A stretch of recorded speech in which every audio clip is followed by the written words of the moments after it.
जय भवानी शक्ति पूजा तंत्र रहस्य पे आपका हार्दिक स्वागत है। सभी साधक साधिकाओं को जय माता दी। आज हम आपके लिए जानकारी लेके आए जो दैनिक पूजन करते हो आप प्रतिदिन, या किसी समय पे या किसी मुहूर्त पे विशेष पूजन करते हो, या कोई जप अनुष्ठान करते हो, या नित्य कर्म की कोई भी पूजन पाठ जप अनुष्ठान आरती पूजा जो भी करते हो, किसी भी पूजन को करने से पहले अपने आप को पवित्र किया जाता है, सामग्री को भी पवित्र किया जाता है और अपने आप को भी पवित्र किया जाता है। तो आज हम आपको यही बताएंगे कि जब आसन पे आप लोग विराजमान होते हो किसी भी पूजन को करने के लिए, कोई माला जप करने के लिए, किसी अनुष्ठान को करने के लिए कौन से मंत्र के द्वारा अपने आप को पवित्र कर सकते हो, इसकी संपूर्ण जानकारी आपको इस वीडियो में प्राप्त होगी। आप हमारे चैनल पे नए हो, हमारे वीडियो को पहली बार वॉच कर रहे हो, तो ऐसी रहस्यमय जानकारी प्राप्त करने के लिए, व्रत त्योहारों की जानकारी के लिए, वेद पुराणों की जानकारी के लिए, सनातन धर्म से जुड़ी हुई संपूर्ण जानकारी प्राप्त करने के लिए आप हमारे चैनल को सब्सक्राइब करके बेल आइकन को प्रेस कीजिए, ताकि ऐसी रहस्यमय वीडियो की नोटिफिकेशन आपको समय समय पे प्राप्त हो सके। वीडियो पसंद आती तो लाइक कीजिए, शेयर कीजिए।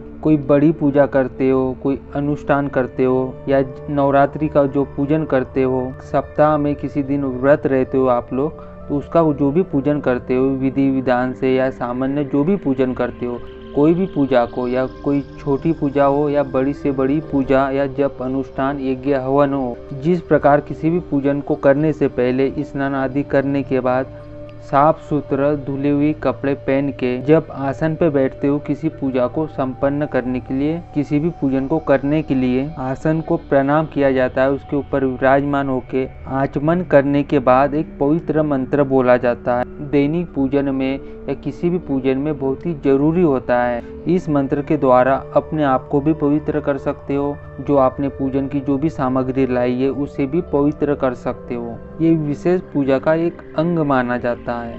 जिस प्रकार से बाहर से पवित्र होके आप लोग आसन पे बैठे हो, वैसे ही अंदर से भी पवित्र होना चाहिए। उसके ही बाद किसी भी पूजन को प्रारंभ करना चाहिए। किसी भी पूजन पाठ में आप जितने अधिक पवित्र रहोगे अंदर बाहर से, आप अपने इष्ट देवी देवताओं से उतनी ही जल्दी जुड़ सकते हो, कनेक्ट हो पाते हो। आसान शब्दों में समझाए तो बहुत ही सरलता से आप अपने देवी देवता से जुड़ सकते हो और उनकी कृपा प्राप्त कर सकते हो।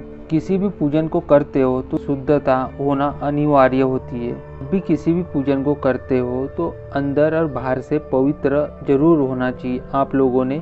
उसके ही बाद किसी भी पूजन को आगे बढ़ाना चाहिए, किसी भी पूजन को करना चाहिए, किसी भी यज्ञ हवन को संपन्न करना चाहिए। आप लोग जितने पवित्र रहोगे अंदर बाहर से, उतने ही जल्दी आप अपने देवी देवताओं से, इष्ट देवी देवताओं से या कुल देवताओं से, कुल देवी से जुड़ सकते हो, क्योंकि ये दिव्य शक्तियाँ होती है।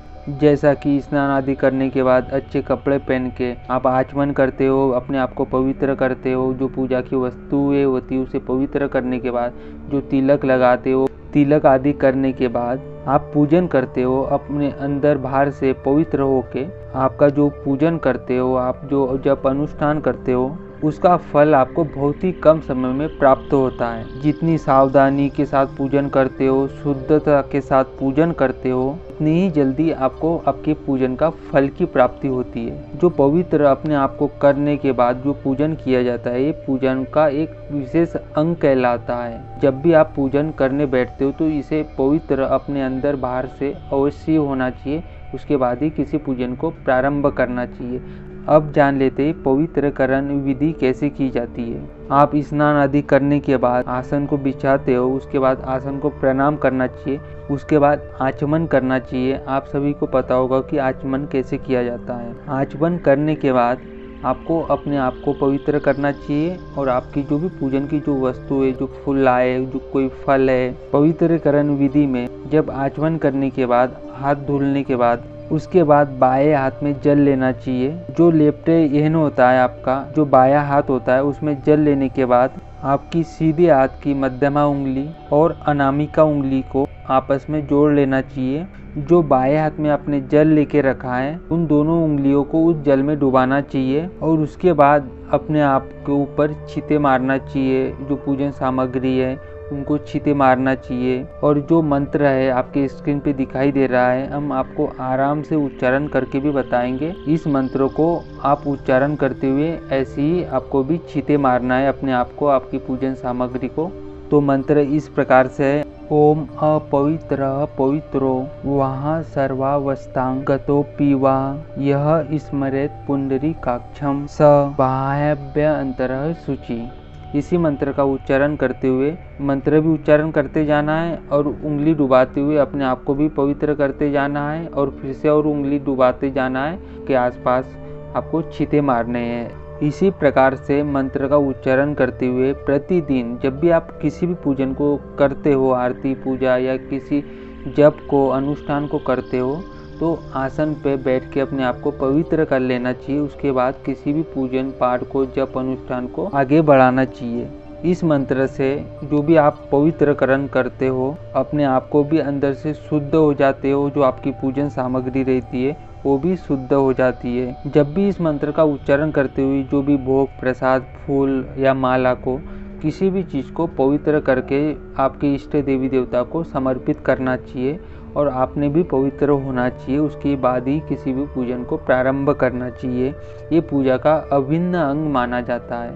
अपने आप को पवित्र करना, उसके बाद ही आप पूजन के योग्य कहलाते हो, तभी किसी पूजन को आप आगे बढ़ा सकते हो। जब आप अंदर से पवित्र नहीं हो पाते हो तो आप पूजन कैसे कर सकते हो, कैसे देवी देवता को प्रसन्न कर सकते हो। देवी देवता की जो शक्तियाँ होती है वो दिव्य शक्तियाँ होती है। किसी भी देवता की पूजा करने के लिए अपने आप को भी शुद्ध करना पड़ता है। उनकी पूजा आराधना करने के लिए, उनकी कृपा प्राप्त करना चाहते हो तो अपने अंदर और बाहर से अपने आप को पवित्र होना पड़ता है, तभी किसी भी पूजन के योग्य कहलाते हो आप लोग, तभी किसी पूजा को कर सकते हो। बहुत लोगों के मन में एक संशय होता है कि पवित्र करना क्या ज़रूरी होता है। तो हाँ, किसी भी पूजन को करने के लिए अपने आप को शुद्ध करना, उसके बाद ही किसी पूजन को करना अनिवार्य होता है। चाहे आप किसी भी प्रकार की पूजा करते हो, आप छोटी पूजा करते हो, दैनिक पूजा करते हो, उसमें भी अपने आप को पवित्र करने के बाद ही दीपक, अगरबत्ती, जो भी आरती पूजा करते हो वो कर सकते हो। छोटी से छोटी पूजा हो या बड़ी से बड़ी पूजा हो, हर पूजा में अपने आप को पवित्र करना अनिवार्य होता है। बाह्यम और अंदर से भी पवित्र होना उतना ही जरूरी है जितना आप लोग स्नान आदि करने के बाद साफ सुथरा धुले कपड़े पहन के पूजन करने के लिए आप आते हो। उसके बाद अंदर से भी पवित्र होना बहुत ही जरूरी कहलाता है, तभी किसी पूजन के योग्य कहलाते हो। बहुत ही विशेष और जरूरी जो जानकारी थी, पूजन को करने से पहले अपने आप को पवित्र किस प्रकार किया जाता है, इसकी संपूर्ण जानकारी आपको इस वीडियो में बता दी है। हमारी ये वीडियो जानकारी पसंद आती तो इसे लाइक कीजिए, शेयर कीजिए। जय भवानी।